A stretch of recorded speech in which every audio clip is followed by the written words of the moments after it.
What do people need to know about what's coming next? Because this might get people's attention. The WHO has now come out with this Plandemic preparation treaty. Is that the thing people should look at? No. No, as a matter of fact, when I was in the European Union, I had the opportunity to be approached by an individual who wanted to meet me in Brussels to hand me a black envelope. Inside the black envelope was a proposal from the United States Department of Defense for the readiness campaign for the next outbreak.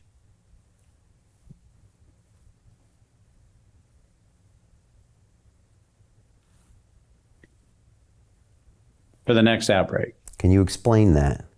Yeah, that's kind of one of those things where you sit back and go, So we actually have a contract that is circulating in Europe from the United States Department of Defense, trying to identify European contractors to be partners in the next bio attack on humanity.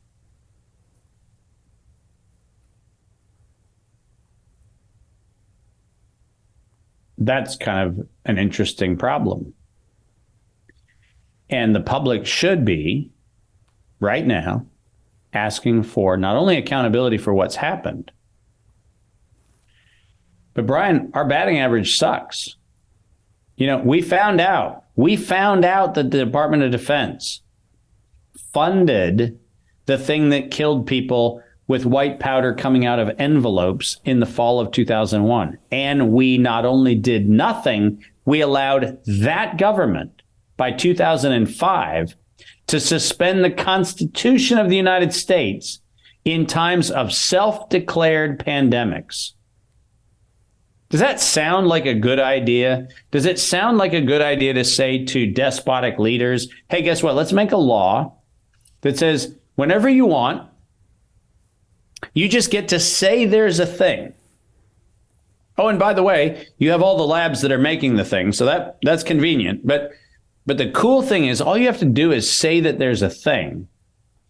And we, the people, get to see our Constitution suspended, our human rights suspended. We get to do that whenever you feel like it. So go ahead, fund your gain of function research. Go ahead and make Marburg virus more deadly. Let's make hemorrhagic fever kind of an afternoon exercise. Let's try to do as much as we can. Remember, we were all supposed to fear monkeypox because allegedly there was a gay nightclub in Germany where allegedly, because of all kinds of sexual improprieties that were going on in the gay nightclub, we were all supposed to fear monkeypox. Listen, the problem is not monkeypox and it's not Marburg and it's not those things. The problem is we as a public are not demanding an end to the ill-conceived and highly organized program, which is happening right now, which is the European Union, the United States, Canada, and Australia are currently in collaboration with China on another round of multilateral self-declared pandemics. And nobody's saying, oh, hold on a minute. Did we learn from anthrax? Did we learn from SARS? Did we learn from MERS? Did we learn from bird flu? Did we learn from SARS 2.0? Did we learn from any of these things? And the answer is not only we did not learn, we have not yet even had the first conversation about demanding accountability for the real crime. Because the real crime is not the few people who died with the bioweapons. That's not the real crime. The real crime is a public institution called the government of a country who has decided that its citizens are cannon fodder for the corporate patrons' enrichment. $100 billion for Pfizer for an exercise in the mass murder of citizens. And we think the problem is what's the next pathogen. That's not the problem.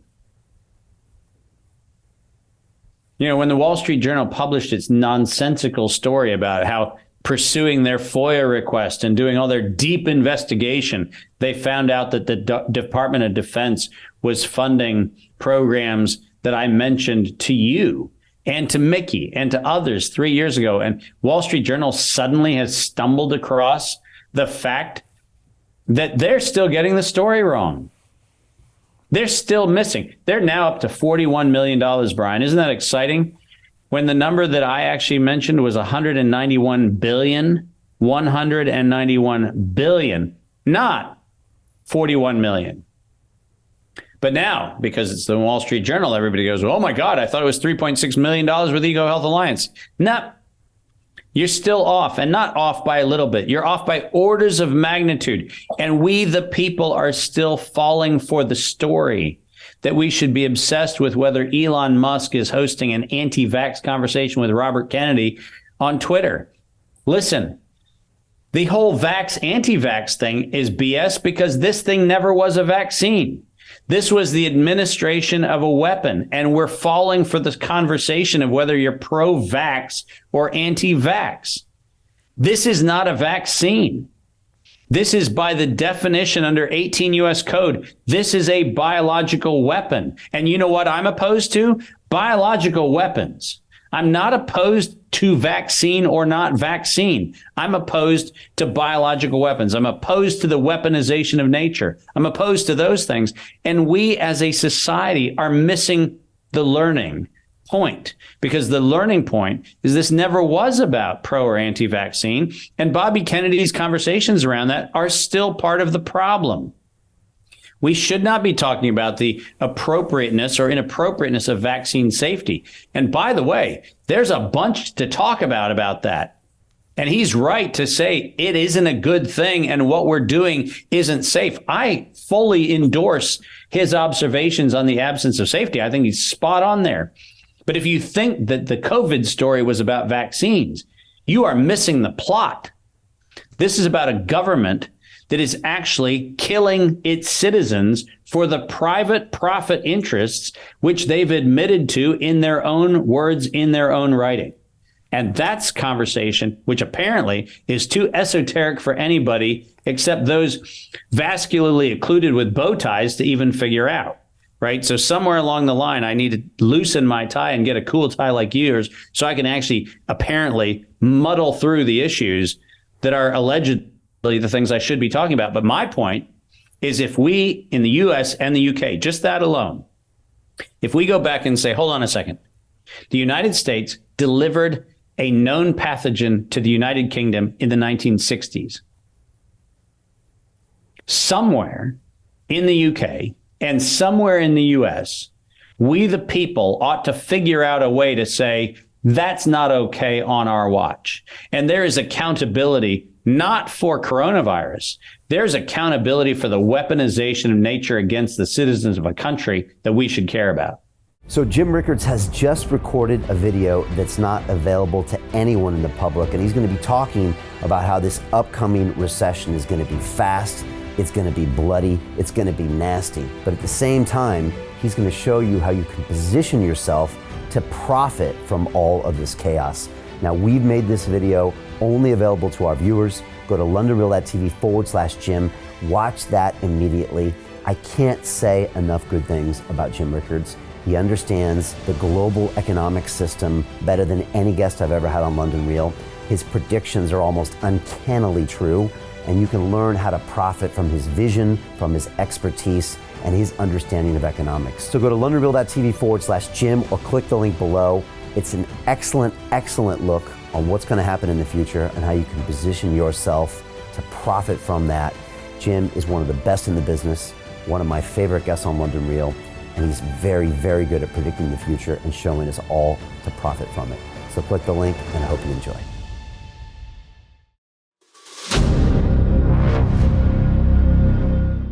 I'm looking for partners, collaborators, colleagues who want to join forces with me around the globe and create real value, generational wealth, and financial freedom for everyone else around the world. Get involved in the cryptocurrency markets, get involved in the NFT markets. This is your moment. Life all comes down to a few moments. Don't let this pass. Now it's not too late. Next year's going to be too late. Ultimately, this is about freedom. That's the way I see it. This is about giving power back to the people and enabling billions of people worldwide to use the financial markets to improve their lives and those of their friends and their families and their communities. Honestly, I think it's a violation of human rights not to allow people basic access to financial services. Because right now people are being kept in the dark, they're being robbed of education, and it's a travesty. And so I'm looking for people that want to join me and be a part of this solution. And that all happens inside the DeFi Academy. The gains my students are making are absolutely amazing. Double, triple digit gains in the first month alone. That's amazing. This will change your life. Now is the time to get involved. I'm gonna tell you exactly how my students in my academy made money in the last 30 days. I'm talking about real trading results. And let me just whet your appetite a little bit. Let me hit you with some numbers. I'm talking Brendan from New Zealand is up 68.77% on the month. Steve from Europe up 83%. Albert in Singapore up 169.9% on one single trade. I got Susan up 153% on her call options alone, also rocking 139% returns and 442% returns as well on individual trades. These are people that are changing their financial future in the last 30 days, but it's based on trading discipline. I've graduated over 500 students from inside my academy from over 54 countries around the world. It's amazing. When it comes to crypto, DeFi, and blockchain, we love this space. We truly believe it's the future. This is down to our core. It's authentic to what we're doing, and everybody can tell through the camera because you can't make this stuff up. If you're watching me now, wherever you are, I implore you, take 60 seconds right now and join my academy. Apply today. Now you've got a chance. Life all comes down to a few moments. What are you gonna do? What's the choice that you're going to make?